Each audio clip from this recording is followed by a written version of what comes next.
कहानी के इस भाग को देखने से पहले कहानी को पूरा समझने के लिए इसके पहले के भागों को अवश्य देखें, जिसका लिंक मैंने डिस्क्रिप्शन बॉक्स में दे दिया है।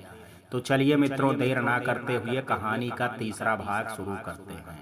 अनुराग ने आन्या की तरफ हल्के से गुस्से की नज़र से देखा और बोला, मैं एक बात बोलूं, वैसे तो मैं बहुत छोटा आदमी हूं। आप जैसे बड़े लोगों के लाइफ में इंटरफेयर करना ठीक नहीं है, लेकिन जाने क्यों आपसे कहने का मन कर रहा है। आप मुझसे छोटी हैं और मुझे आप में अपनी छोटी बहन दिखती है। इसी नाते यह सब बात कहने का साहस कर रहा हूँ, मुझे माफ़ कर दीजिएगा। ये जो आप कर रही हैं ठीक नहीं कर रही हैं। इस तरह से तो आप पीहू को बचा करके खुद को मुसीबत में डाल रही हैं।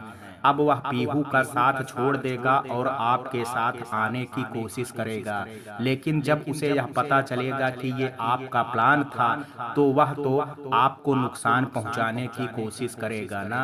और आपने ही तो बताया था कि इसका पूरा ग्रुप है, आप अकेली फिर जानबूझ करके खतरे से खेलना बेवकूफ़ी है ना, अनुराग ने कहा।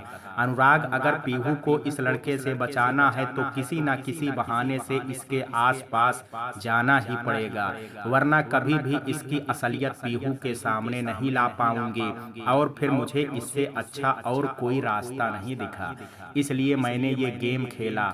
आन्या ने कहा, तो मैं समझ गया मैम, लेकिन आपकी जगह कोई दूसरी लड़की भी तो हो सकती है। आपको इस छिछोरे लड़के से दूर रहना चाहिए था, अनुराग ने कहा। अनुराग, किसी और लड़की पर भरोसा कैसे किया जा सकता था? फिर जो मेरे साथ हो सकता है वो बेचारी उस लड़की के साथ होने का भी तो खतरा है। मैं अपनी सहेली को बचाने के लिए किसी और लड़की के इज्जत को दांव पर नहीं लगा सकती ना। अगर उस बेचारी के साथ कुछ घटना घट जाती तो मैं अपने आप को कभी भी माफ नहीं कर पाती। जैसे मेरी इज्जत वैसे ही किसी दूसरे की। ये तो सीधा सीधा उस लड़की की बलि का बकरा बनाने वाली बात थी, जो मुझे मंजूर नहीं थी, आन्या ने कहा। फिर भी मैम, आपको बहुत संभल करके रहना चाहिए। यह लड़का एक नंबर का कमीना लग रहा है, अनुराग ने कहा। तुम चिंता मत करो, मैं सब संभाल लूंगी। आज की इसकी और मेरी सारी बातें मैंने रिकॉर्ड कर ली है। जल्द ही पीहू को इस लड़के की असलियत पता चल जाएगी और मैं अपना ध्यान रखूंगी। अब चलो जल्दी से पीहू केक काटने जा रहे। आन्या ने मुस्कुरा करके कहा, जी मैम चलिए। और दोनों वहीं लान में बने स्टेज के पास आ गए और नीचे खड़े हो गए। स्टेज पर नीलम, क्षितिज, मंत्री जी, यशस्वी साहब और कुछ चुनिंदा लोग जो शहर के जाने माने प्रतिष्ठित लोग थे खड़े थे। वहीं पास में ही विवेक भी खड़ा था। अचानक क्षितिज की नजर नीचे खड़े आन्या और अनुराग पर पड़ी। क्षितिज ने दोनों को ऊपर बुलाया और फिर पीहू ने केक काटा। सब उसे विश करने में लगे हुए थे। नीलम और क्षितिज को केक खिलाने के बाद पीहू ने विवेक को केक खिलाया, फिर आन्या और उसके बाद अनुराग को, और फिर गिफ्ट देने का दौर शुरू हो गया। आन्या ने पीहू के लिए लाया हुआ लॉकेट पीहू को दिया, लेकिन अनुराग झेप रहा था। आन्या समझ गई और उसने अपने हाथ में पहनी हुई घड़ी, जिसे उसने आज ही पहना था, निकाल करके अनुराग को दे दिया। पहले तो अनुराग लेने में आनाकानी कर रहा था, लेकिन जब आन्या ने जोर दिया तो अनुराग मना नहीं कर पाया और उसने ले लिया और फिर उसी पीहू को पहना दिया और धीरे से स्टेज से उतर गया। उसके बाद अनुराग और आन्या ने खाना खाया और फिर आन्या ने अनुराग को उसके घर पर छोड़ दिया और अपने घर आ गई। अगले दिन करीब 12 बजे आन्या के पास नीलम का फोन आया। बेटे कहाँ हो आप? आंटी मैं अपने ऑफिस में हूँ, आन्या ने कहा। क्या आप मेरे ऑफिस में अभी आ सकती हो? नीलम ने कहा।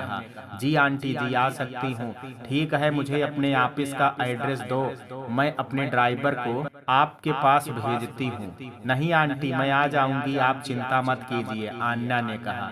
अरे कोई बात नहीं, मैं भेज देती हूँ, नीलम ने कहा। अच्छा ठीक है, जैसा आपको ठीक लगे, आन्या ने कहा। उसे नीलम की बात काटना ठीक नहीं लगा। उसने अपना एड्रेस नीलम को भेजा और अनुराग को बुलाया। यस मैम, अनुराग आ करके बोला। अनुराग, नीलम आंटी ने मुझे बुलाया है तो मैं जा रही हूँ। तुम ऑफिस की यह फाइल मोहित जी को दे दो। इसमें कुछ इम्पोर्टेंट पेपर साइन कर रखे हैं जो उन्होंने मुझे दिए थे। मैंने चेक नहीं किया है तो तुम एक बार पढ़ लेना और एचआर डिपार्टमेंट से सैलरी शीट मंगवा लेना। देखें जरा अपने वर्करों को कितनी सैलरी जाती है और कितना मंथली इनकम है। सारे डॉक्यूमेंट्स पढ़ और कुछ इम्पोर्टेंट लगे तो पॉइंट आउट कर लेना। अगर टाइम पर फ्री हो गई तो अभी आऊंगी, नहीं तो कल मिलूंगी। ओके ठीक है मैम, जैसा आप कहें। एक रिक्वेस्ट है आपसे, अगर आप परमिशन दे तो कहूँ। अनुराग ने कहा। क्या है बताओ, तुम मुझसे कुछ भी कह सकते हो, घबराओ मत। आन्या ने कहा। मैम, मौसी से ये मत कहना कि मैं आपके यहाँ जॉब करता हूँ, नहीं तो फिर से मुझे इंसिस्ट करने लगेंगी कि खुद का कुछ करो। अनुराग ने कहा। अच्छा ठीक है, नहीं कहूंगी, लेकिन मैं आकर के तुमसे बात करती हूँ। आन्या ने कहा। तभी नीलम का ड्राइवर नीलम की गाड़ी लेकर के पहुंचा। बड़ी सी होंडा सिटी कार थी जिस पर आगे एक बोर्ड लगा था और उस पर सुनहरे हरफों से बोल्ड में जिला मजिस्ट्रेट लिखा था। आन्या बाहर निकली और वर्दीधारी ड्राइवर ने आगे बढ़ करके दरवाजा खोला। आन्या गाड़ी में बैठी और गाड़ी चल पड़ी। अभी रोड पर गाड़ी पहुंची ही थी कि तभी आन्या ने देखा कि एक लगभग 20 साल का लड़का खून से लथपथ सड़क पर पड़ा था। आन्या ने तुरंत ही गाड़ी रुकवाया और उसके पास पहुंची। शायद किसी गाड़ी ने उसे टक्कर मार दी थी, उसके बहुत खून बह रहा था। आन्या ने देखा वह दर्द से कराह रहा था। आन्या को देख करके कहा, प्लीज मैम, मुझे बचा लीजिए, और बेहोश हो गया। आन्या ने इधर उधर देखा और तभी उसको एक गाड़ी आती हुई दिखी। उसने उसको हाथ दिया, लेकिन वह गाड़ी सरपट भागती हुई चली गई। आन्या फिर से वहीं खड़ी हो गई। वह कभी सड़क पर तो कभी गाड़ी की तरफ देख रही थी। पर बहुत सारे लोग मेला लगा करके खड़े थे, लेकिन उस लड़के की मदद करने कोई नहीं आ रहा था। सब दूर से ही तमाशा देख रहे थे। तभी एक और गाड़ी आती हुई दिखी। आन्या ने उसे भी रोकने का इशारा किया, लेकिन वह भी फर्राटे भरती निकल गई। आन्या को कुछ भी समझ में नहीं आ रहा था क्या करें। उस लड़के का खून बहुत बह रहा था, लेकिन कोई भी गाड़ी रुकने को तैयार न थी। आखिर में उसने एक काम किया। उसने नीलम के ड्राइवर को बुलाया और कहा, भैया आप इसको अपनी गाड़ी से अस्पताल पहुंचा दो, मैं टैक्सी से चली जाऊंगी। लेकिन मैम, ड्राइवर ने कुछ कहना चाहा। मैं जितना कह रही हूँ उतना करो, मैं बात कर लूंगी। इसका अस्पताल जाना बहुत जरूरी है, नहीं तो इसकी जान चली जाएगी। जी मैम, ड्राइवर ने कहा। और आन्या और ड्राइवर ने मिल करके उसे नीलम की गाड़ी में डाल दिया। आन्या उतर गई और ड्राइवर गाड़ी लेकर के अस्पताल के लिए रवाना हो गया। आन्या ने टैक्सी बुक किया और नीलम के ऑफिस पहुंची और नीलम को सारी बात बताई। नीलम ने कहा, ये तुमने ठीक किया बेटा, किसी की हेल्प करना अच्छी बात है। मैं अभी ड्राइवर से बात करती हूँ कि कौन से अस्पताल में लेकर के उसे गया है। और नीलम ने तुरंत ही ड्राइवर को फोन मिलाया और डॉक्टर से बात किया। जिलाधिकारी का फोन जाते ही सारा अस्पताल उस युवक के ट्रीटमेंट में लग गया। आन्या ने अपने ड्राइवर को फोन किया और गाड़ी सहित आने के लिए कहा और फिर नीलम की तरफ घूमी। पहली बार उसने पूरे ऑफिस का निरीक्षण किया। बड़ा सा ऑफिस जिसमें एक तरफ बड़ा सा टेबल पड़ा था और उस पर के सारे फाइल रखे थे। इसके अलावा टेबल के पीछे एक बड़ी सी कुर्सी पड़ी थी जिस पर सफेद और साफ तौलिया रखा हुआ था। टेबल के ठीक सामने कई सारे कुर्सियां रखी थी। आन्या ने देखा पूरा कमरा काफी बड़ा और साफ सुथरा था। जी आंटी, बताइए क्यों बुलाया मुझे? आन्या ने नीलम से कहा। बेटे, मैं आपसे कुछ पूछना चाहती हूँ। जी बोलिए। आपने पीहू के साथ जो लड़का देखा था? नीलम ने पूछा। कौन? वो विवेक? आन्या ने कहा। हाँ विवेक, आपको वो कैसा लगा और पीहू उसके लिए कितना सीरियस है? आंटी, सच बताऊं तो मुझे वह लड़का बिल्कुल भी ठीक नहीं लगा। हालांकि पीहू उससे बहुत प्यार करती है, लेकिन वह लड़का एक नंबर का आवारा है। और आन्या ने शुरू से लेकर के सारी कहानी नीलम को बता दी। ओ माय गॉड, ऐसी बात है क्या? नीलम आश्चर्यचकित हो करके बोली। जी आंटी, यही ही नहीं, जब मैं कल पीहू के पार्टी में आई थी और मैंने उसे अपना इंट्रो दिया, तब वह मेरे पीछे हाथ धो करके पड़ गया। उसकी अपनी बातें मैंने फोन में रिकॉर्ड कर ली हैं, चाहे तो आप सुन सकती हैं। आन्या ने कहा। और फिर उसने अपनी और विवेक की सारी बातें नीलम को सुना दी। नीलम सारी बातें सुन करके दंग रह गई और उसके माथे पर चिंता के बादल मंडराने लगे। सुना आपने आंटी, कैसे विवेक मेरे साथ अटैच होने की कोशिश कर रहा था, आन्या ने कहा। हाँ, लेकिन अब क्या किया जाए आंटी, पीहू इसके लिए इस कदर पागल है कि वह किसी की नहीं सुनेगी। हमें कुछ ऐसा करना पड़ेगा जिससे सब कुछ उसकी आंखों के सामने हो, या कुछ ठोस सबूत चाहिए होगा, क्योंकि ऐसे लड़के जो किसी लड़की के इज्जत से खिलवाड़ करते हैं उनको सबक सिखाना बहुत जरूरी है। तुम ठीक कहती हो, पीहू को इस लड़के से दूर करना पड़ेगा, नीलम ने कहा। तुम एक काम करो आन्या, तुम इसके प्रपोजल को एक्सेप्ट कर लो, नीलम ने कहा। लेकिन आंटी मैं कैसे, और फिर इससे तो पीहू के नजरों में मैं बुरी बन जाऊंगी, आन्या ने कहा। देखो आन्या बेटा, पीहू मेरी इकलौती बेटी है और मैं उसे ऐसे किसी आवारा और निकम्बे लड़के के हाथों में से खेलने नहीं दे सकती। फिर इस समय पीहू के सर पर इस लड़के का भूत चढ़ा है, तो बड़ी बात नहीं है कि हमारी किसी भी बात पर उसको विश्वास ना हो। इसलिए हमें कोई ठोस सबूत चाहिए होगा, और वह ठोस सबूत सिर्फ तुम ला सकती हो। तो प्लीज आन्या, इतना कर दो। आखिर तुम भी तो यही चाहती हो कि पीहू का पीछा इस लड़के से छूट जाए। पीहू को हमारे लाड प्यार ने थोड़ा जिद्दी बना दिया है, लेकिन इसलिए मेरी कही किसी भी बात पर उसको विश्वास नहीं होगा, नीलम ने कहा। ठीक है आंटी, मैं कोशिश करूंगी कि कोई सबूत ला करके आपको दे दूं, आन्या ने कहा। थैंक यू बेटा, थैंक यू सो मच। सच में तुम्हारे संस्कार बहुत ही अच्छे हैं। तुम्हें देख करके मुझे अपनी बहन की याद आती है, ऐसा लगता है उसी की परछाई हो तुम। ऐसे कामों में माहिर थी मेरी बहन, और उसने भी छोटी सी उम्र में बड़े बड़े कामों को अंजाम दिया था, और तुम्हारी तरह ही निडर और साहसी थी, नीलम ने कहा। आन्या हल्के से मुस्कुराई। मैं अब चलूं आंटी, आन्या ने कहा। और हाँ, प्लीज मुझे उस लड़के के बारे में बता दीजिएगा कि अब वह कैसा है, मेरा मन उसके लिए लगा रहेगा। और सॉरी, आपकी गाड़ी आपसे बिना पूछे मैंने भेज दी, आन्या ने कहा। अरे कोई बात नहीं बेटे, तुमने किसी की जान बचाई है। मैं होती तो शायद मैं भी ऐसा ही करती। I am proud of you. किसी आदमी की जिंदगी से ज्यादा गाड़ी का मोल थोड़े ना है। काश सब तुम्हारे जैसे सोचते तो रोड एक्सीडेंट में बहुत सारे लोगों की जान बच जाती। मैं वाज करवा लूंगी, नीलम ने कहा। आंटी अगर आपको घर चलना है तो मैं आपको घर छोड़ देती हूँ, मैंने अपनी गाड़ी मंगवा ली है, आन्या ने कहा। नहीं कोई बात नहीं, अभी मैं ड्राइवर को बोल दूंगी, वो घर से दूसरी गाड़ी ले आएगा। आप चिंता मत करो, जाओ अपना ख्याल रखना जी। और आन्या बाहर चली गई। इस लड़की में कुछ तो बात है, जाने क्यों इसे देखते ही ऐसा लगता है कि मेरी प्यारी बहन दिया वापस आ गई है। बिल्कुल वही एटीट्यूड, वही तेवर हैं, नीलम मन ही मन बड़बड़ाई। करीब 1 घंटे आन्या वहां रही। अब उसका ऑफिस जाने का मन नहीं कर रहा था। वह अपने ड्राइवर को घर चलने के लिए कहा। घर पहुंच करके उसने अपने कपड़े बदले और कॉफी मंगवाया। उसके बाद अनुराग को फोन किया। अनुराग अपने डॉक्यूमेंट चेक किया। आन्या ने पूछा, यस मैंने चेक किया है, और जो पॉइंट मुझे आपको दिखाना है जरूरी लगा उसे हाइलाइटर से हाईलाइट कर दिया है। आप जब ऑफिस में आएंगी तो मैं आपको दिखाता हूँ।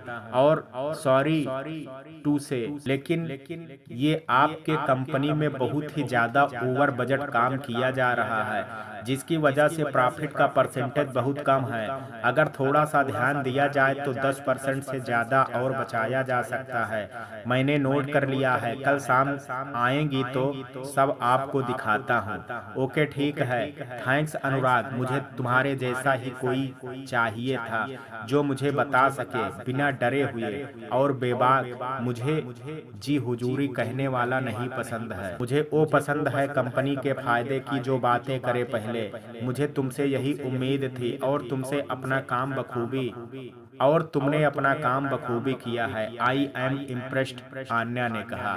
Thank you so much ma'am, सच में आपने भी तो बिल्कुल मुझे अपने घर के सदस्य जैसा ट्रीट किया है। ऐसा लगता है मैं अपने खुद की कंपनी में काम कर रहा हूँ। उसके साथ मुझे यह एहसास ही नहीं, आपके साथ मुझे यह एहसास ही नहीं होता कि मैं इस कंपनी में एक मामूली सा नौकर हूँ, अनुराग ने कहा।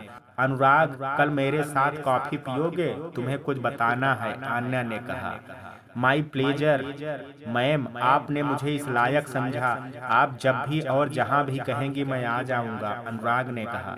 ठीक है, मैं तुम्हें कल सुबह 10 बजे कैफे कॉफी डे के बाहर मिलती हूँ, फिर दोनों साथ ही ऑफिस चलेंगे, ठीक है? आन्या ने कहा। ओके, मैं आ जाऊंगा मैम, थैंक यू, अनुराग ने कहा। आन्या ने बात करने के बाद अपना वह बचपन का लॉकेट निकाला और अपने मम्मी पापा को देखने लगी। नीलम को अपनी बेटी के लिए इस तरह से परेशान देख करके उसको भी अपनी मम्मी की याद आ रही थी। काश कि मेरी मम्मी पापा आज होते तो वह भी मेरे लिए ऐसे ही प्यार दिखाते, मेरे लिए परेशान होते। अगर मैं कभी मुसीबत में फंसती तो मेरी मम्मी भी मेरे लिए ऐसे ही सोचती। यही सब सोच करके आन्या की आंखें गीली होने लगी। उसने अपने मम्मी पापा की फोटो देखा और बोली, मम्मी आप मुझे इतनी जल्दी छोड़ करके क्यों चले गए? आपको मेरी जरा भी ख्याल नहीं आया कि मेरी बेटी आपके बगैर कैसे रहेगी?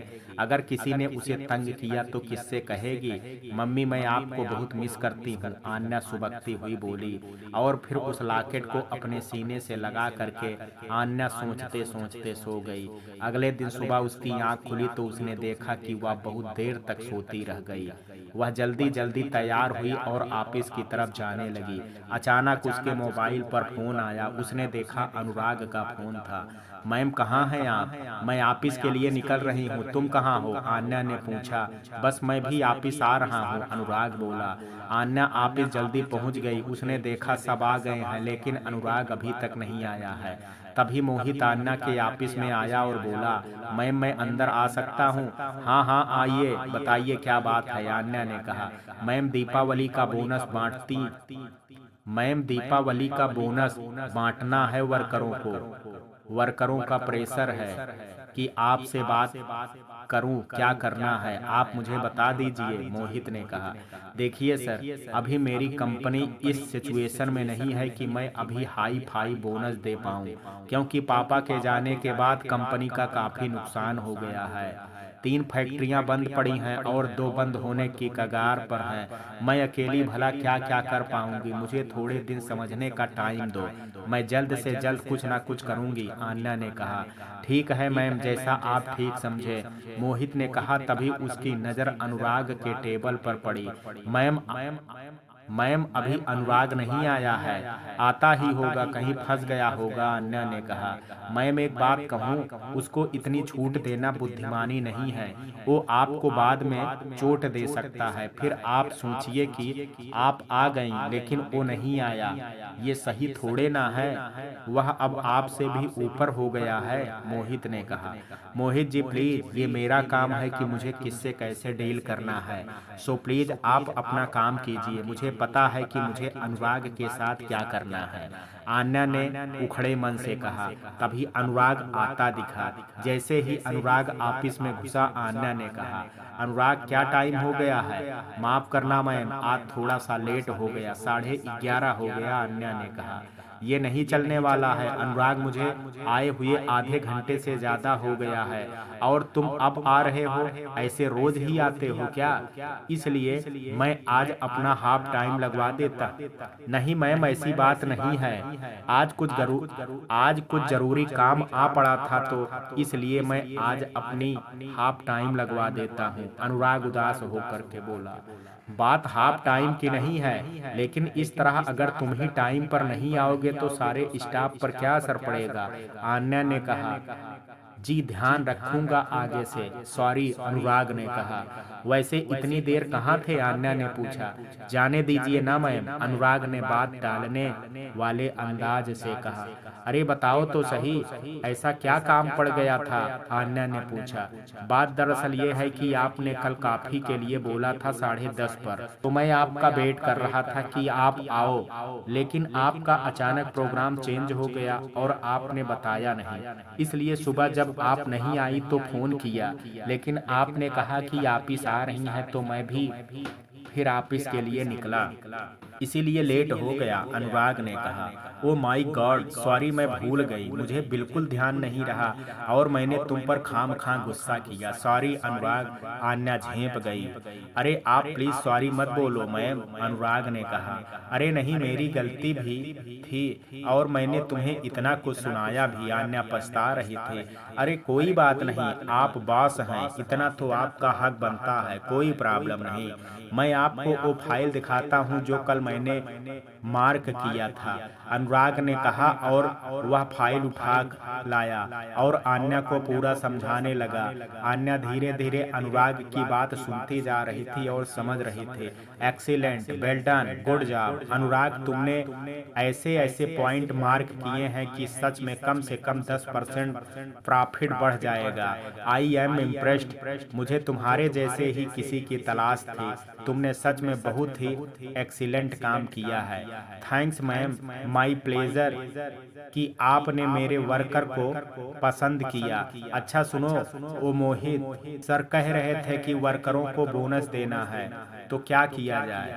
मैम अभी स्टेबलाइज हो रहे हैं हम, और अगर अभी कुछ करेंगे तो प्रॉब्लम हो जाएगी। आप वर्कर से बात कीजिए और उनका बोनस हम अगर 3 महीने बाद दे दें तो, क्योंकि अभी फंड्स की प्रॉब्लम है। आप बात करेंगी तो वो समझ जाएंगे, मुझे ऐसा लगता है। बाकी जैसा आपको ठीक लगे, अनुराग ने कहा। ठीक है, मैं कोशिश करूंगी, आन्या ने कहा। अनुराग, मुझे तुमने नीलम आंटी से यह बोलने के लिए मना कर दिया कि मैं उनसे यह ना कहूं कि तुम मेरे यहाँ जॉब कर रहे हो। ऐसा क्यों? आन्या ने अचानक पूछा। बस ऐसे ही मैम, अच्छा नहीं लगता कि उन्हें यह पता चले कि वो बार बार मुझे फोन करती हैं, मेरे पास आ जाओ, कहीं ना कहीं लगा दूंगी, और मैं किसी के सर पर बोझ बनना नहीं चाहता, अनुराग ने कहा। वैसे नीलम आंटी बहुत अच्छी हैं, मैंने नोट किया है, उनका दिल बहुत बड़ा ही और बहुत कोमल है, आन्या ने कहा। हाँ सच कहा आपने मैम, उनका दिल बहुत ही कोमल है। जब भी उनसे बात करता हूँ तो ऐसा लगता है कि मैं अपनी मम्मी से बातें कर रहा हूँ, अनुराग ने कहा। अनुराग, तुम कहाँ के रहने वाले हो और तुम्हारे परिवार में कौन कौन है? आन्या ने पूछा। मैम मैं यहाँ से 300 किलोमीटर दूर मेरा घर है और मेरे घर में मेरे बड़े पापा और बड़ी मम्मी हैं। इसके अलावा मेरे घर में मेरे बड़े पापा की एक बेटी है, अनुराग ने कहा। और तुम बता रहे थे कि तुम्हारे मम्मी और पापा का किसी एक्सीडेंट में कोई हादसा हो गया था, आन्या ने पूछा। यस मैम, मेरे मम्मी पापा मेरे बर्थडे के लिए जा रहे थे, तभी पता नहीं कैसे उनकी गाड़ी का एक्सीडेंट हो गया और मेरे मम्मी पापा और दादा दादी और मेरी छोटी बहन सब मर गए। आन्या को झटका लगा, उसने पूछा, अनुराग ये कब की घटना है? मुझे याद तो नहीं है मैम, लेकिन यही कोई 15-16 साल पहले, अनुराग ने कहा। आन्या को बहुत अजीब लगा।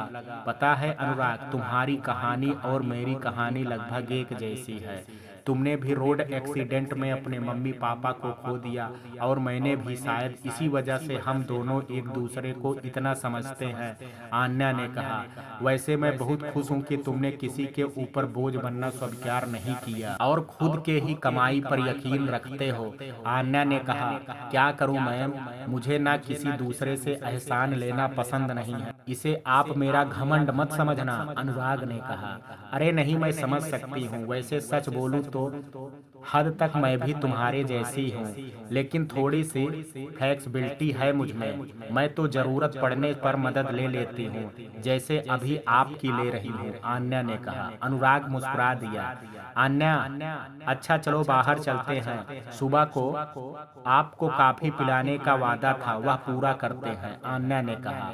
लेकिन मैम अभी काम, अनुराग ने कहा। अरे आपको बिना वजह के मैंने इतना कुछ सुना दिया, उसकी भरपाई करना है ना, आओ चलते हैं, आन्या ने कहा। एक शर्त पर पैसे मैं दूंगा, अनुराग मुस्कुराते हुए बोला। लेकिन तुम क्यों? कॉफी पिलाने का तो वादा मेरा था, कॉफी पिलाने के लिए मैं ले चल रही हूँ। नहीं, पैसे मैं दूंगा और आपको मंजूर हो तो चलें, अनुराग ने कहा। अच्छा ठीक है, तुम दे देना, अब चलें? जी चलिए। दोनों उठ करके बाहर आ गए और काफी साफ पहुंचे। दोनों ने काफी मंगवाया। अच्छा आपके बड़े पापा करते क्या हैं, आन्या ने पूछा। मेरे बड़े पापा का रियल एस्टेट का बिजनेस है, अनुराग ने कहा। आप कितने बड़े थे जब आपके पापा की डेथ हुई थी? मैं यही कोई 5 साल का रहा हूँगा मैम, जब मेरा पूरा परिवार खत्म हुआ था। मेरी मम्मी, मेरे पापा, मेरी दादी, मेरे दादा, मेरी छोटी बहन सब उस हादसे में खत्म हो गए थे। मुझे उसका अंतिम संस्कार भी करने का नहीं मिला, क्योंकि हमें बहुत बाद में पता चला और किसी लावारिस की तरह उनका अंतिम संस्कार कर दिया गया, अनुराग ने कहा। आपके पापा क्या करते थे? आन्या ने पूछा। मेरे मम्मी पापा दोनों डॉक्टर थे, अनुराग ने कहा।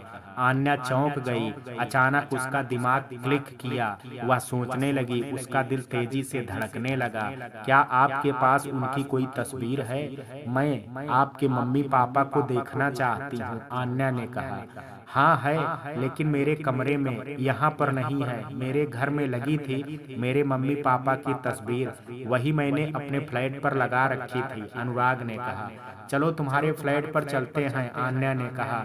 लेकिन अभी शाम को चलेंगे ना, अनुराग ने कहा।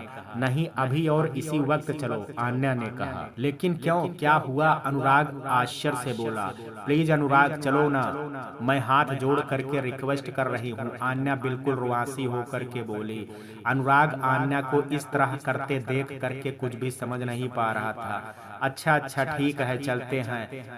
अब पैसे तो दे लेने दीजिए, अनुराग ने कहा और पैसे दे करके आया और बोला चलिए चलते हैं। दोनों गाड़ी में बैठे और अनुराग के फ्लैट पर पहुंचे। अनुराग ने आन्या को बैठा करके पानी दिया और अंदर गया। अंदर से वह एक फोटो फ्रेम लेकर के आया जिसमें उसके मम्मी और पापा की फोटो लगी हुई थी और ला करके उसने आन्या को दे दिया। ये है मेरे मम्मी पापा, अनुराग ने मुस्कुराते हुए कहा। आन्या के कांपते हाथों को फोटो को पकड़ा और फोटो देखते ही घबरा करके बैठ गई। उसका पूरा बदन किसी पत्ते की तरह कांप रहा था और आंखों में आंसुओं की बूंदें झिलमिला रही थी। आवाज जैसे गले में फंस गया हो। अनुराग उसे इस तरह देख करके घबरा गया। क्या हुआ मैम, आप ठीक तो है ना? अनुराग ने आन्या को इस तरह से देख करके सहम करके पूछा, क्योंकि आन्या को होश ही कहाँ था।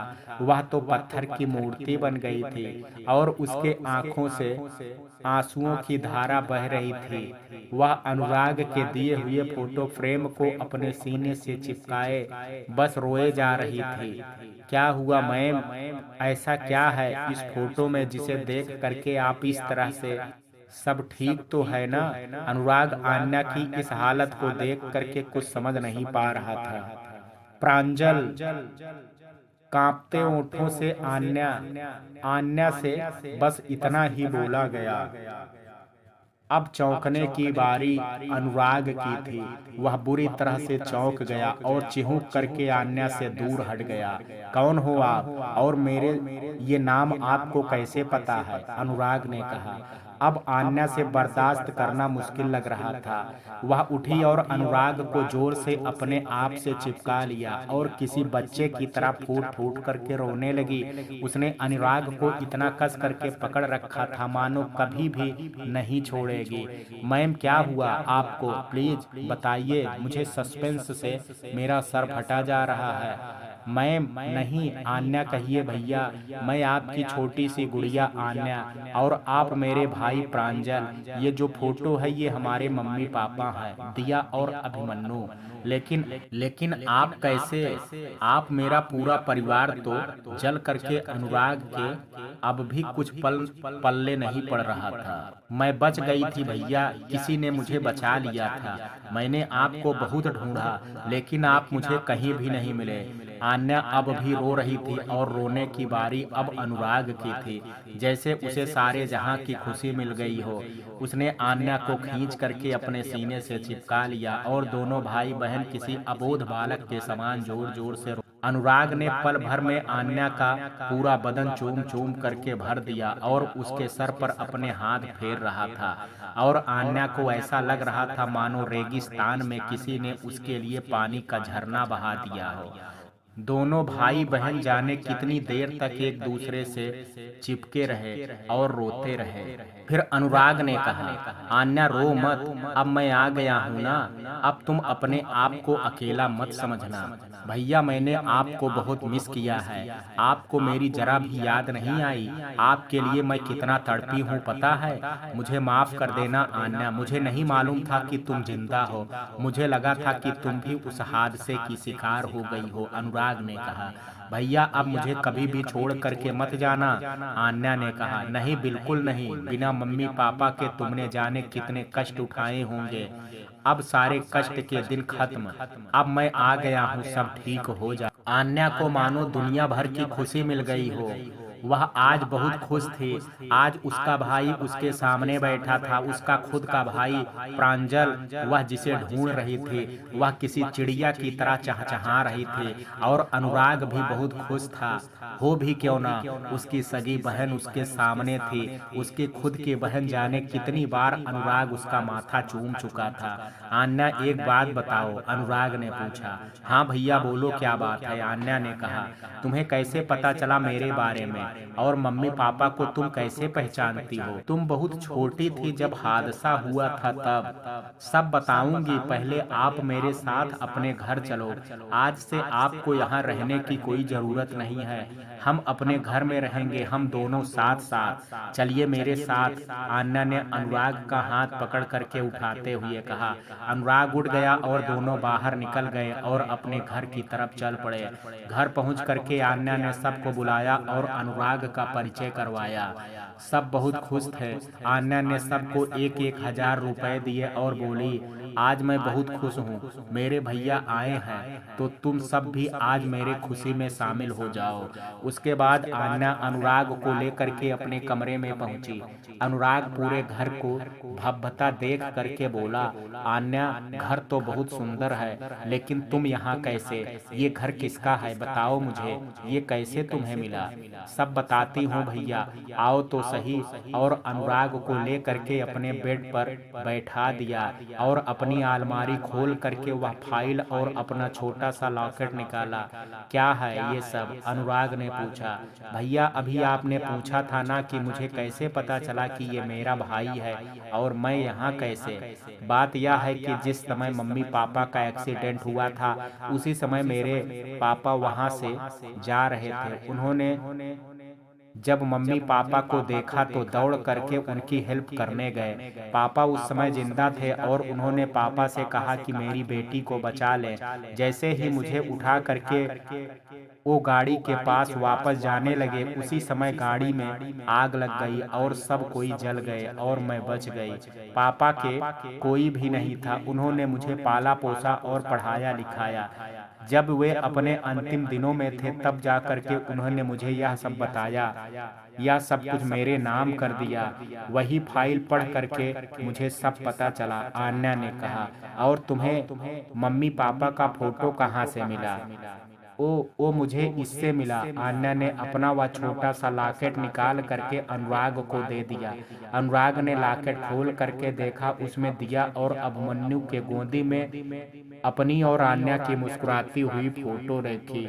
ये लॉकेट मेरे गले में था, जिसे पापा ने संभाल करके रखा था। उसी में देख करके मुझे मम्मी पापा का यह फोटो मिला, जिससे मैं उनको पहचान पाई। अच्छा भैया क्या खाओगे? मैं अपने हाथों से बनाऊंगी आज। आन्या ने पूछा। वाह, तुम्हें खाना भी बनाना आता है, बहुत अच्छा गुड़िया। अनुराग खुश हो करके बोला, तुम जो भी बना दोगी मैं खा लूंगा। अनुराग मुस्कुराते हुए बोला, ठीक है, ये लो फाइल आप पढ़ो, मैं बना करके देती हूँ कुछ। आन्या ने कहा। अनुराग को फाइल दी और अंदर चली गई। अनुराग ने सबसे पहले वह चिट्ठी पढ़ी और फिर वह फाइल पढ़ने लगा। लगभग 1 घंटे बाद आन्या खीर बना करके लाई। भैया ये देखो मैंने क्या बनाया है, खीर। आन्या चहकती हुई बोली। अनुराग मुस्कुराते हुए आन्या को देख रहा था। रुको, हाथ धो करके आता हूँ। और अनुराग को अपने हाथों से खिलाने लगी। पहला ही निवाला खाते ही अनुराग की आंखों से खुशी की धार फूट पड़ी। वह फिर से बहुत इमोशनल हो गया और उसने आन्या के सर पर हाथ फेरा। क्या हुआ भैया, अच्छा नहीं बना है क्या? आन्या ने कहा, नहीं आन्या, बहुत अच्छा बना है। शायद ऐसी खीर मैंने अपनी पूरी जिंदगी में नहीं खाई। ये तो खुशी के आंसू हैं। तुम्हें इस तरह से खिलाते देख करके मैं अपने आंसुओं को नहीं रोक पाया, अनुराग ने कहा। आन्या ने कहा, मैं भी बहुत खुश हूँ भैया। अच्छा, अब मेरी बारी है। अनुराग ने खीर की कटोरी से एक चम्मच खीर निकाल करके आन्या के मुंह की तरफ बढ़ाया। आन्या ने अनुराग का हाथ पकड़ करके वह चम्मच अपने मुंह में लिया और खीर खाने लगी। दोनों भाई बहन बहुत खुश थे। भैया, मुझे घर कब ले चल रहे हो? मुझे सबसे मिलना है, आन्या ने कहा। चलेंगे, जल्द ही चलेंगे। अभी तो कल नीलम मौसी के घर चलेंगे। उन्हें जब पता चलेगा कि तुम कौन हो तो वह भी खुशी से खिल जाएंगी और पीहू, वह भी बहुत खुश होगी। भैया, सही कहा आपने। मैं इतने दिनों आप सब के पास रही, मुझे पता ही नहीं चला कि आप सब मेरे अपने हैं। अब जब पता चल गया है तो मैं सच में आज मेरे जीवन का बहुत बड़ा दिन है, आन्या ने कहा। अनुराग और आन्या ने खाना खाया और दोनों एक साथ ही सो गए। अनुराग बार बार आन्या के सर को सहला रहा था, मानो कोई चिड़िया अपने बच्चे को पाल रही हो, और आन्या अपने भैया के हाथों पर सर रख करके सुकून से सो गई। शायद पहली बार उसे अपने सर पर छत का एहसास जो हो रहा था। सुबह दोनों जगे और नित्य क्रिया से निपट करके दोनों तैयार हो गए। चलो मासी से मिलने चलते हैं। जी भैया, अभी आई, आन्या ने कहा, और फिर थोड़ी देर में तैयार हो करके वह अनुराग के सामने थी। रुक जाओ, एक मिनट, अनुराग ने कहा, और अंदर से थोड़ा सा काजल ले करके आया और आन्या के कान के पीछे लगाता हुआ बोला, मेरी गुड़िया को किसी की नजर ना लग जाए, इसलिए ये लगा दिया।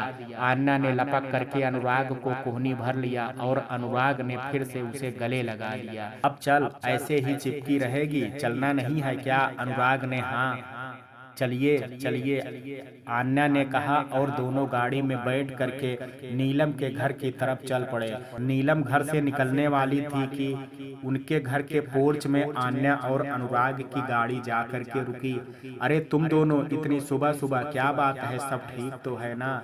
नीलम को देख करके जाने क्यों आन्या का कलेजा भर गया। वह दौड़ करके गई और नीलम का पैर छुआ और फिर उसके गले लग करके झूल गई।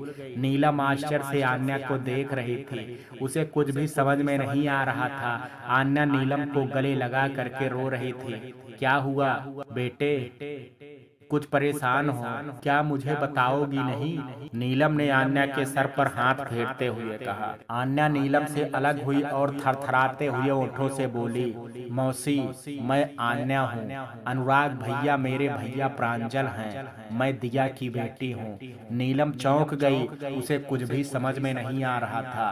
क्या कह रही हो? लेकिन दिया और अभिमन्यु और पूरा परिवार तो एक हादसे में। नीलम के बाकी के शब्द गले में ही रह गए। नहीं मौसी जी, मुझे मेरे पापा घनश्याम गोयल जी ने बचा लिया था। वो सबको बचा लेते, लेकिन तब तक गाड़ी में आग लग चुकी थी, इसलिए नहीं बचा पाए। ये देखिए, ये मेरे गले में था लॉकेट, जब मुझे उन्होंने बचाया था, जिसमें मेरे मम्मी पापा की फोटो थी। वही फोटो जब मैंने भैया के पास देखा तो मैं सब समझ गई। अनुराग भैया ही मेरे प्रांजल भैया हैं, आन्या ने कहा। नीलम वह लॉकेट तुरंत पहचान गई। पहचानती भी क्यों ना, आखिर उसी ने तो दिया था जब आन्या पैदा हुई थी। अचानक नीलम के आंखों में समुद्र उमड़ गया और उसने आन्या को चीख करके अपने सीने से चिपका लिया और बोली, भगवान का बहुत एहसान कि तुम जिंदा हो मेरी बच्ची। तुम्हें देख करके ही लगता था कि मानो मेरी दिया वापस आ गई हो, लेकिन मुझे नहीं मालूम था कि तुम सचमुच मेरी नखरीली की बेटी हो। नीलम दिया को, लेकिन मुझे नहीं मालूम था कि तुम सचमुच मेरी नखरीली की बेटी हो। नीलम दिया को बाहों में भरती हुई बोली, मासी, आप मेरे इतने पास थी फिर भी मुझे नहीं पता चला कि आप मेरी मौसी हैं। मैं आपको आंटी आंटी बुलाती रही, जाने कितनी बार मन किया कि मैं भी पीहू की तरह ही आपसे लिपट करके प्यार करूं, लेकिन हिम्मत नहीं जुटा पाई, आन्या ने रोते हुए कहा। अरे पागल, तो बोल देती ना, तुझे देख करके ही लगा था कि मेरी दिया मुझे वापस मिल गई।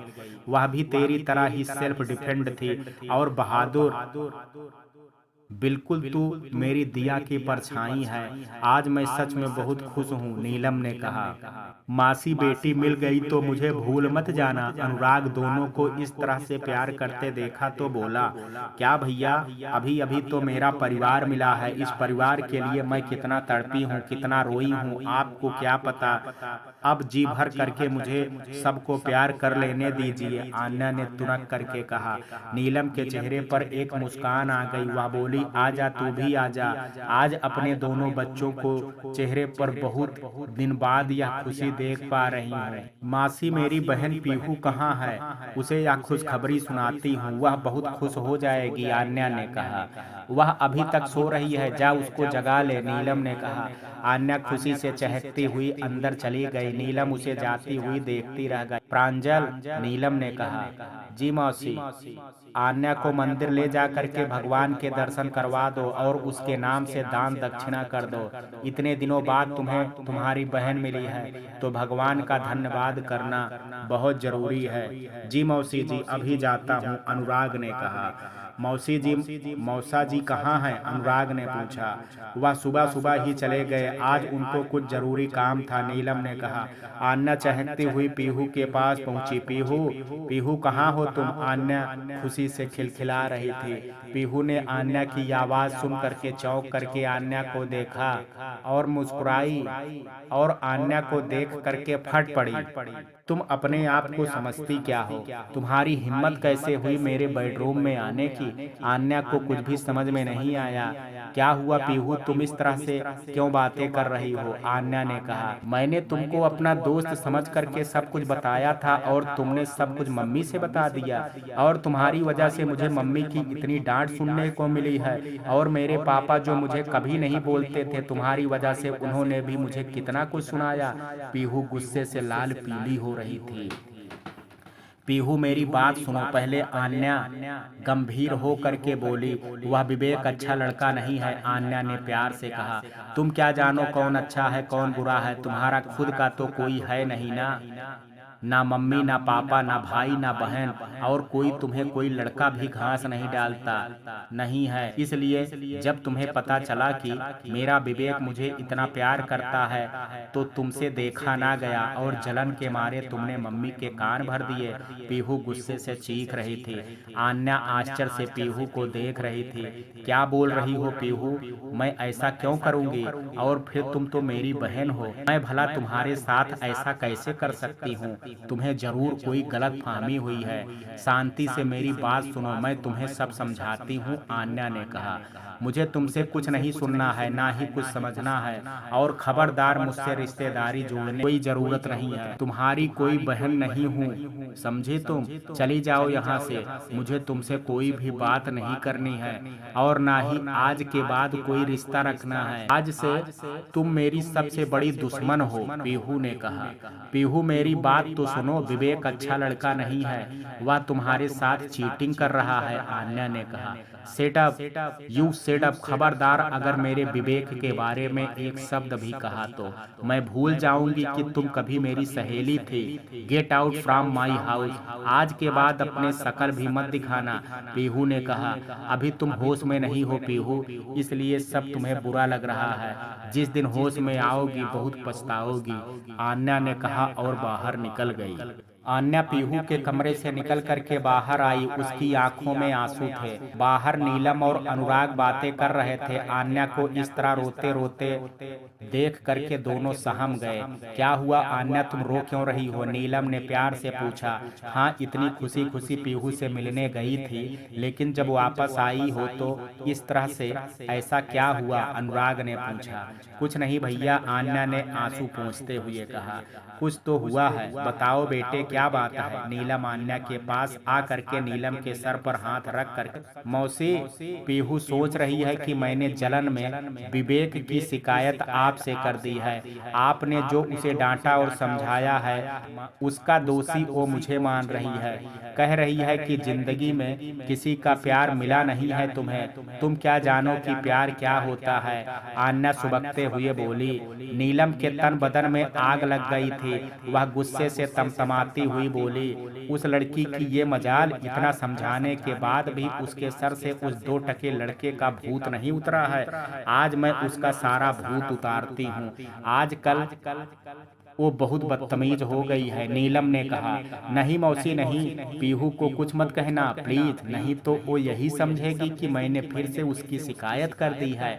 आन्या ने नीलम का हाथ पकड़ करके रोका। नीलम रुक गई, लेकिन उसके चेहरे पर गुस्सा था। उसने आन्या की तरफ देखा और बोली, आन्या तुम पीहू को माफ कर दो, अभी वो नादान है, उसे समझ नहीं है कि वो किससे कैसे बात करते हैं। मासी मैं नाराज नहीं हूँ, बस मुझे इस बात का दुख है कि पीहू ने मुझे गलत समझा। सच में मासी, मैं किसी जलन से यह सब नहीं कर रही हूँ। विवेक को मैंने देखा है, वह बहुत ही खराब लड़का है, इसीलिए मैंने पीहू को मना किया था। आन्या ने कहा, अरे आन्या, मुझे तुम पर पूरा भरोसा है, तुम्हें मुझे एक्सप्लेन करने की कोई जरूरत नहीं है, और फिर जल्द ही पीहू समझ जाएगी। नीलम ने कहा, भैया चलो घर चलते हैं। आन्या ने अनुराग से कहा, हाँ चलो। अनुराग आन्या का हाथ पकड़ करके उठाने लगा। नीलम कसमसा करके रह गई, आखिर कर भी क्या सकती थी। पीहू ने आन्या को हर्ट जो किया था। आन्या दुखी मन से नीलम के घर के बाहर निकली और अनुराग उसे समझा रहा था। अच्छा छोड़ो ये सब, ये बताओ कि क्या करना है आज। आज इतनी बड़ी खुशी का दिन है तो कुछ स्पेशल तो बनता है। अनुराग ने कहा, आप बताइए क्या करें, जो आप कहे। आन्या ने कहा, क्यों ना आज अपने पूरे ऑफिस के स्टाफ को पार्टी दे देते हैं, और कौन है हमारा उनके सिवा। अनुराग ने कहा, ठीक है जैसा आप कहें। आन्या ने कहा, और फिर वह कई सारे फोन करने में जुट गए। करीब 1 घंटे बाद आन्या और अनुराग दोनों वापस पहुंचे। सारा स्टाफ मानो दरवाजे पर ही दोनों का इंतजार कर रहा था। सबसे आगे मोहित था। कांग्रेचुलेसन मैम, मोहित ने मुस्कुराते हुए कहा। धन्यवाद आपका सर। और फिर बारी बारी से कई सारे लोगों ने बुके दे करके आन्या को और अनुराग का स्वागत किया। सब बहुत खुश थे जब उन्हें पता चला कि अनुराग ही आन्या का भाई है। आन्या के जाने के बाद नीलम पीहू के पास पहुंची और बोली, पीहू तुमने ऐसा क्या कहा आन्या को कि वो बेचारी रोते रोते गई है। वही जो मुझे कहना चाहिए था मम्मी। आन्या ने जो मेरे साथ किया है वह कोई अपने दुश्मन के साथ भी नहीं करता। मैंने उसको अपनी फ्रेंड बना करके सबसे बड़ी भूल कर दी। वह मेरे ही प्यार को मुझसे दूर करने चली थी, इसलिए उसने सच और झूठ बोल करके आपके कान भरे थे ना। पीहू के चेहरे पर आन्या के लिए नफरत साफ दिख रही थी। उसने कुछ ऐसा नहीं कहा जिस मुझसे, बल्कि वह तो खुद चाहती थी कि मैं आपको प्यार से समझाऊं, लेकिन तुम अपने जिद में किसी की बात समझने के लिए तैयार नहीं हो। कितनी खुश हो करके आई थी वह यहाँ पर, और अब गई तो रोते रोते। नीलम को दुख हो रहा था। अच्छा, उस आन्या का दुख आपको देखा जा रहा है, और मेरा क्या? आप मेरे विवेक को मुझसे दूर कर रही हैं। मेरा दुख आपको नहीं दिख रहा है क्या? ऐसा क्या जादू कर दिया है उस आन्या ने आपके ऊपर कि आपको उसका दुख दिखाई पड़ रहा है और अपनी इकलौती बेटी का नहीं। पीहू चीखते हुए बोली। पीहू जबान संभाल करके बात भूलो मत कि किससे बातें कर रही हो। नीलम गुस्से से चीखी। ओह माफ करना डीएम साहिबा, आपकी शान में मैंने गुस्ताखी कर दी। मुझे लगा मेरी मम्मी है जो मुझसे बहुत प्यार करती हैं और मेरे लिए कुछ भी कर सकती हैं, जो मुझे बेशुमार प्यार करती हैं। पीहू ने तंज कसा। मेरा मतलब वो नहीं था पीहू बेटे, मैंने तुम्हारे भले के लिए कह रही हूँ, मेरी बात तो सुनो। नीलम ने प्यार से कहा। सॉरी मम्मी, मुझे कुछ नहीं सुनना है, मैं जा रही हूँ अपने कमरे में, और प्लीज मुझे डिस्टर्ब मत करना, पीहू ने कहा और पैर पटकती हुई चली गई। नीलम पीछे से बुलाती रह गई, लेकिन पीहू ना रुकी। नीलम दुख और गुस्से में बैठ गई। उसकी समझ में नहीं आ रहा था कि वह क्या करे। आखिर में उसने एक फैसला लिया और अपने ड्राइवर को गाड़ी निकालने के लिए कहा। जी मैम, अभी लेकर के आता हूँ। थोड़ी देर बाद ड्राइवर गाड़ी लेकर के आया। जी मैडम जी, कहाँ चलना है? कार्यालय चले? नहीं चलो, मैं बताती जाऊंगी, नीलम ने कहा।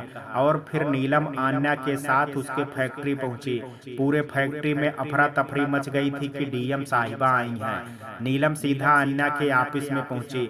आन्या और अनुराग नीलम को देख करके चौंक पड़े। मौसी आप, और यह क्या बात, कुछ काम था क्या? आन्या ने आश्चर्य से पूछा। हाँ आन्या, मुझे तुमसे कुछ काम था, नीलम ने कहा। जी बताइए, आन्या ने कहा।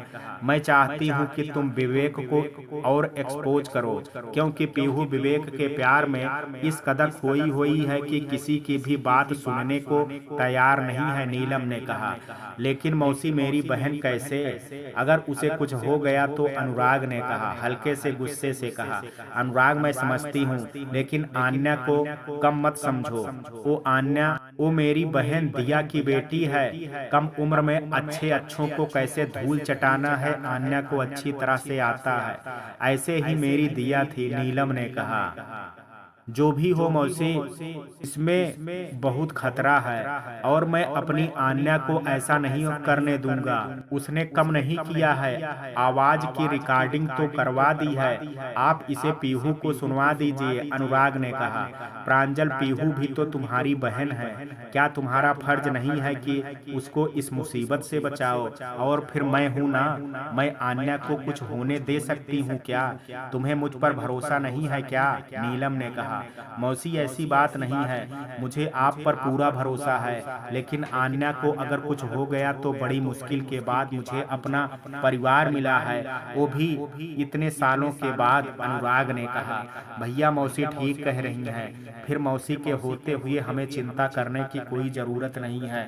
पीहू जिस दलदल में फंसी है उसे वहां से निकालना बहुत जरूरी है, नहीं तो वो कमीना विवेक न जाने क्या करेगा। और अगर हम पीहू पर अधिक सख्ती करेंगे तो पीहू के मन पर घाव हो जाएगा, वो हम सबको अपना दुश्मन समझने लगेगी। इसलिए हमें कुछ ऐसा करना पड़ेगा कि सांप भी मर जाए और लाठी भी ना टूटे, आन्या ने कहा। जो मर्जी सो करो, लेकिन एक बात ध्यान रखना, मैंने अपने सारे लोगों को खो दिया है और बहुत रोया और तड़पा हूँ। अब आपको खोने के लिए तैयार नहीं हूँ, तो प्लीज जो भी करना संभाल करके करना। ओके मेरे प्यारे लवली भैया, आप चिंता मत करो, आन्या मुस्कुराती हुई बोली। वैसे मौसी, मुझे करना क्या है? आन्या ने पूछा। क्या तुम विवेक को किसी रेस्टोरेंट में बुलाओ और फिर मैं वहाँ पीहू को लेकर के आती हूँ, वो खुद अपने आंखों से देख लेगी, ठीक है? मौसी, तुम चिंता मत करना, आन्या तुम्हारे चारों तरफ शादी वर्दी में पुलिस वाले बैठे रहेंगे।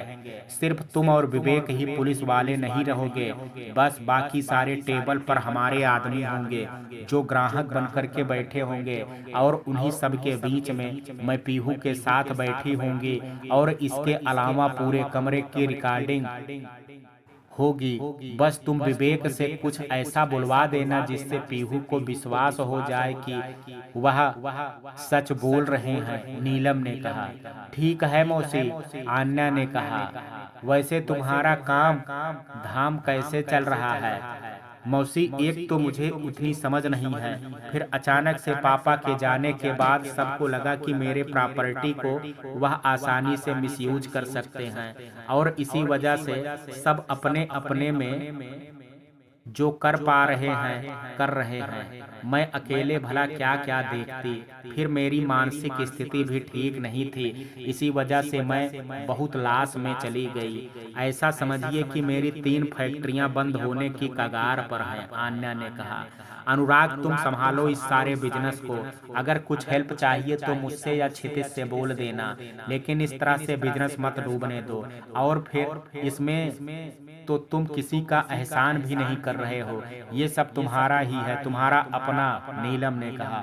हाँ भैया, अगर आप इन्वॉल्व हो जाओ तो मुझे तो कोई चिंता ही नहीं होगी, क्योंकि मैंने आपकी स्किल देख ली है, आप इस सारे बिजनेस को अकेले ही हैंडल कर सकते हो, आन्या चहक करके बोली। अनुराग सोचने लगा, क्या सोच रहे हो भैया, ये सारा कुछ हम दोनों का है, इससे पहले मैं सब कुछ बर्बाद कर लूं, आपके संभालने में ही भलाई है, आन्या ने कहा। ठीक है, कोशिश करता हूँ। मुझे बताओ तीनों फैक्ट्रियाँ कहाँ हैं और कैसी हैं, मैं करता हूँ विजिट उनकी। अनुराग ने कहा। थैंक यू सो मच भैया, अब मेरे सर का बोझ हल्का हो गया। आन्या चहक करके बोली। अच्छा मौसी, वो लड़का मैंने जो हॉस्पिटल पहुँचाया था अब वो कैसा है? आन्या ने पूछा। इधर तो मैंने नहीं पूछा, लेकिन 2 दिन पहले पूछा था, वह पहले से बेटर था। हालांकि अस्पताल में ही था, लेकिन धीरे धीरे रिकवर हो रहा था। अच्छा आन्या, अब तुम ही हो जाओगी? नीलम ने कहा। ऐसा क्या है मौसी? आन्या ने सोचने वाले अंदाज से पूछा। जब तुम आओगी तब पता चलेगा, नीलम ने कहा। अभी चले क्या? आन्या ने कहा। अभी नहीं, अभी मैं अपने कार्यालय जा रही हूँ, तो फिर कभी और समय लेकर के आना, क्योंकि जो भी है उसमें समय लगेगा, ठीक है? नीलम ने मुस्कुराते हुए कहा। ठीक है मौसी, जल्द ही आऊंगी। अच्छा अब मैं चलती हूँ, अपना ख्याल रखना मेरी बच्ची, नीलम ने उठते हुए कहा। अनुराग और आन्या दोनों नीलम का पैर छूने लगे और नीलम ने दोनों को उठा करके अपने सीने से लगा लिया और बोली, हमेशा खुश रहो, किसी की भी नजर ना लगे तुम दोनों को। और फिर बाहर चली गई। भैया आपको कुछ दिखाना था, चलें? आन्या ने नीलम के जाते ही अनुराग से कहा। क्या दिखाना था? आप पहले मेरे साथ चलो तो सही, आन्या ने कहा। ठीक है चलो, कहाँ चलना है? अनुराग बोला। आन्या ने मोहित को बुला करके जरूरी इंस्ट्रक्शन दिया और फिर अनुराग के साथ बाहर निकल गए। अनुराग और आन्या सीधा संजय मंजय के ऑफिस पहुंचे।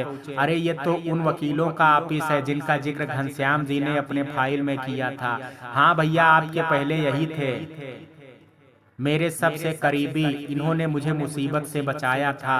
अब मेरा भी यह फर्ज बनता है कि मैं इन्हें आपके बारे में बताऊं। आइए चलिए मेरे साथ। दोनों जैसे ही ऑफिस में पहुंच करके देखे, दंग रह गए। पूरा ऑफिस कबूतर खाना बना हुआ था और दोनों ध्यान की मुद्रा में टेबल के ऊपर बैठे थे। मोटे वाले के नथुने फड़फड़ा रहे थे और पतले वाले की हड्डियां तक तांडव कर रही थी। अनुराग उन दोनों को देख करके बुरी तरह से झल्ला उठा था। अनुराग ने आन्या की तरफ देखा और फिर वापस से उन नमूनों की तरफ। उनकी आंखें जम गई। मंजय ने दाहिने और संजय ने बाईं आंख खोल करके दोनों को देखा। फिर दोनों ने एक साथ अपनी आंखें खोली और अजीबोगरीब तरीके से टेबल से उतर करके अपने अपने कुर्सियों पर बैठ गए। भैया ये लोग हमारे सेहत के दुश्मन हैं। जैसे ही हम कुछ अच्छा करने की कोशिश करते हैं, वैसे कोई ना कोई हमारे ध्यान में खलल डालने आ जाते हैं। संजय ने पतले वाले से कहा। अरे ये हमारे क्लाइंट हैं और हमारे गुरुदेव ने कहा है कि क्लाइंट भगवान होते हैं, मंजय ने कहा। अच्छा ये तुम्हें गुरुदेव ने कब बताया? हमें तो नहीं बताया था। इसका मतलब गुरुदेव ने तुम्हें अलग से सिखाते थे और तुमसे ज्यादा प्यार करते थे, संजय ने कहा। अरे नहीं, ऐसी बात नहीं है। वो क्या है, मैं अपने गुरुदेव का प्रिय चेला था, तो इसलिए, मंजय ने गर्दन अकड़ा करके कहा।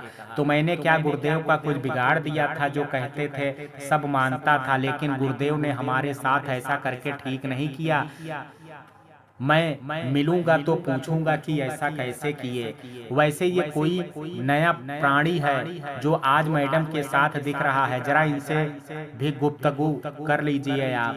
दिखने में तो किसी शरीफ घर का चिराग लग रहा है, जाने कैसे मैडम के साथ तू तारा कर रहा है। अरे जिस चीज की कमी है उसको संभाल करके इस्तेमाल करो। क्यों खर्चा कर रहे हो? जब ये महाशय सामने ही बैठे हैं तो इन्हीं से डायरेक्ट पूछ लेते हैं कि ये कौन है, कहाँ से आए हैं, क्या चाहिए और मैडम के साथ क्या कर रहे हैं, संजय ने कहा। एक साथ इतने सवाल मत करना भैया, वो बेचारा घबरा जाएगा, मंजय ने कहा। और फिर दोनों ने अपनी अपनी आंखें अनुराग के चेहरे पर जमा दी और उल्लुओं की तरह अपनी पलकें झपकाने लगे। अनुराग उन दोनों नमूनों को देख करके हस्त परस्त था। उसे विश्वास ही नहीं हो रहा था कि ये दोनों वकील हैं। वह गौर से दोनों को देख रहा था। अगर हमारे इस बांके सजीले शरीर का दर्शन करके आपका मन भर गया हो तो ये बताएं कि हम भी आपसे कुछ सवाल पूछ लें। भैया वैसे मैं कह रहा था कि आप अपने आप को देखने के लिए टिकट लगा लेना चाहिए। सब हमें गौर से देखते हैं, हमारी काफी आमदनी बढ़ जाएगी। मंजय ने कहा, अरे हम हैं ही इतने सुंदर कि सबकी आंखें हमारे रूप और लवण को देख करके फटी की फटी रह जाती हैं। मंजय ने कहा, हेलो भाई साहब, अब क्या नजर लगाइएगा, आप कौन हैं और कैसे पधारे हो, कृपया अपना परिचय देने का कष्ट करें। संजय ने कहा, मित्रों, कहानी के इस भाग में आज इतना ही, शेष कहानी कल देखेंगे। कहानी का ये भाग आपको कैसा लगा, आप अपनी राय मुझे कमेंट बॉक्स में जरूर दीजिएगा। वीडियो पसंद आया हो तो वीडियो को लाइक शेयर, अगर चैनल पर पहली बार विजिट कर रहे हैं तो कृपया चैनल को सब्सक्राइब करना ना भूलें।